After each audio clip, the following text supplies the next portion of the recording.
আসসালামু আলাইকুম দর্শক, কেমন আছেন আপনারা সবাই? আজকে চলে আসলাম আনন্দবাজার সি বিচ। এখানে আমার পিছনে দেখতে পাচ্ছেন ঘন ঘন কাশবন। তো সেই কাশবন বাগানে চলে আসলাম কেন? সেটা হচ্ছে এই কাশবনের যে সৌন্দর্য, সেটা সৌন্দর্য মুখে বলে আর বোঝানো যাবে না। সেটা আসলে বুঝতে পারবেন আসলে এটা সৌন্দর্য।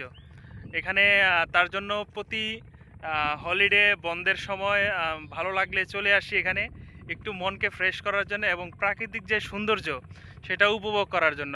আসলে মহান সৃষ্টিকর্তা আমাদের যে পৃথিবীটা, আমাদের যে দেশটা কত সুন্দরভাবে, কত সুশৃঙ্খলভাবে, কত তার নিজস্ব যেই প্রাকৃতিক সৌন্দর্য রয়েছে, আল্লাহ তাআলা নিজের হাতে যা আমাদের জন্য নেয়ামত হিসাবে দান করেছেন, সেই নিদর্শন হিসাবে এই কাশবন।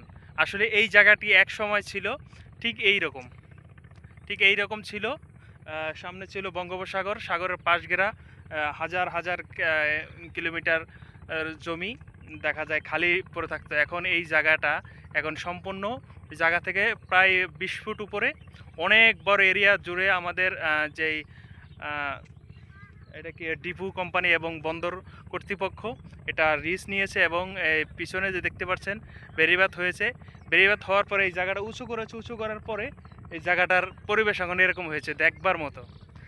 এখানে ওইদিকে আছে সি বিচ আর এইদিকে রয়েছে আমাদের অলংকার এবং কি বলে, এক কথায় এই নদীর যেই বঙ্গোপসাগরের পার ঘিসে অনেক সুন্দর জায়গা, প্রত্যেকটা জায়গায় নতুন নতুন করে পার্ক এবং নতুন নতুন পর্যটক কেন্দ্র গড়ে উঠেছে। এখানে সবাই আসে ঘোরার জন্য, আপনারাও চলে আসবেন। Best of luck.